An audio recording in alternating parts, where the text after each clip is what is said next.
Hello, and thank you for choosing to watch this video introducing quality improvement, otherwise known as QI. This video will provide a brief overview of the model for improvement, as well as what to consider when starting an improvement project in Oxleas. What is quality? Over the last 3 years, the NHS has coalesced around a shared definition of quality. This was set out by Lord Darzi in the NHS Next Stage Review Leading Local Change as comprising of 3 elements. The first is clinical effectiveness, which is the effectiveness of treatment and care provided to patients and measured by both clinical outcomes and patient-related outcomes. There is much evidence of a wide variety of clinical effectiveness of care delivered across the country. The second is patient safety, which is the safety of treatment and care provided to patients. Safety is of paramount importance to patients and is the bottom line when it comes to what the NHS services must be delivering. It has risen up the agenda over the last 10 years following the publication of an organisation with memory and safety first. High-profile failures in more recent years have brought further and considerable media attention to patient safety. The third is patient experience, which is the experience patients have of treatment and care they receive. How positive an experience people have on their journey through the NHS can be even more important to the individual than how clinically effective the care has been. Whilst it is important to identify and deliver against these 3 separate elements that compromise quality, it is critical to recognize that though different, they are all aspects of the same thing: high quality care. Quality is only achieved if all 3 of these domains are present equally and simultaneously in care. Delivering on just 1 or 2 of these in isolation is not enough. To help deliver on the quality goals and priorities, at Oxleas we have a quality management framework. This brings together the different aspects of managing quality into a single framework. This framework consists of 4 components and 3 key enablers. Quality planning is about understanding the priorities for improvement and the need to design appropriate interventions that meet the needs of the population we serve. Every year, clear quality priorities and goals for improvement are agreed in collaboration with key stakeholders. These focus on the areas that will have the biggest impact. Quality control relates to how we maintain quality and how we know when it slips away. It involves making data count so there is only one accurate version of the truth. Quality assurance involves ensuring that we independently check for quality. This can be through external scrutiny such as the CQC, or through our own internal processes such as audit and the Improving Lives programme.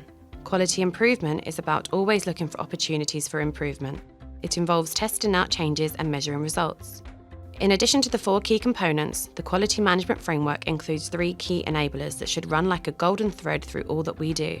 These enablers are having a clear vision and shared purpose, enabling leadership, and co-design and co-production. QI is not just a model or a framework. It is a systematic, bottom-up approach to recognizing that frontline staff are best at identifying things that could be done differently or where improvements could be made. It gives everyone a voice, and evidence shows that involving staff and those with lived experience and their carers in testing changes and making improvement leads to more successful and sustained improvements. To support QI in Oxleas, we use the Institute for Healthcare Improvements Model for Improvement. It is a straightforward model that first asks us 3 questions. What are you trying to accomplish? How will you know that a change is an improvement? And what change can you make that will result in improvement? These questions are then followed up with a Plan, Do, Study, Act, or PDSA cycle. This is where your ideas for change are tested to see if they have a positive impact and help you move towards meeting your aim. Let's now look more closely at the first question and see what makes a good project aim. A good aim sets out what you want to achieve, how good you want it to be, and by when. It is also important that your aim is measurable. Let's look at an example of a good QI aim statement. Firstly, we need to be clear on what we are trying to achieve. For example, reducing the number of falls. We need to be specific where we want to see this improvement, for example on Ward 1. Next, we need to think about what good looks like. Use data to tell you where currently we are and to help you identify where you want to go next.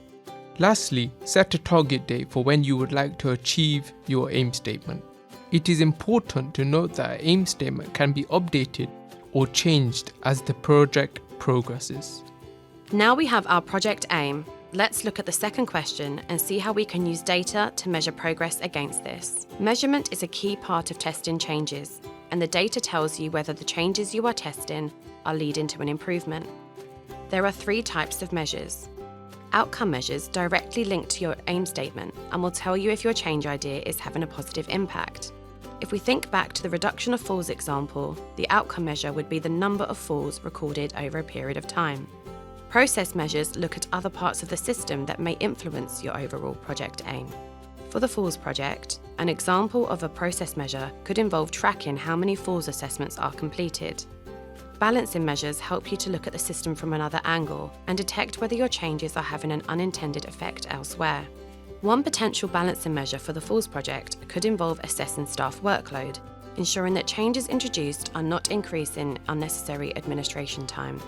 We need to consider all 3 types of measures from the outset of the project. In QI, it is important to look at data over time. This is known as data for improvement or data for measurement. Data can be tracked over time using run charts. This run chart here shows the number of falls per month. Months are measured on the x-axis along the bottom and the number of falls are measured on the y-axis along the side. Plotting your data over time means that you are able to see any improvement being made as you go along. It will also help you decide whether the change idea you have tested is working as an improvement.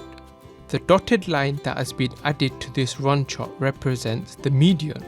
This is a type of average and shows you the middle of the data.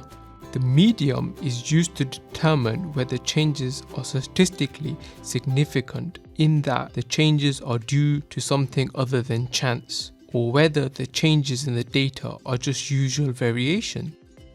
There are rules to help you do this. These include 6 dots or more above or below the median line, this is known as a shift, or 5 or more dots in a row going up or down, this is known as a trend.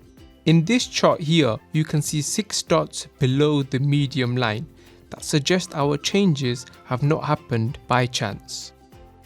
Now let's consider the third question of the model for improvement. What change can we make that will result in improvement? What is a change idea? Change ideas are the list of suggestions that you and your project team come up with for making improvements to help you achieve your project aim. The more ideas, the better. As a project team, you can decide which idea to test first.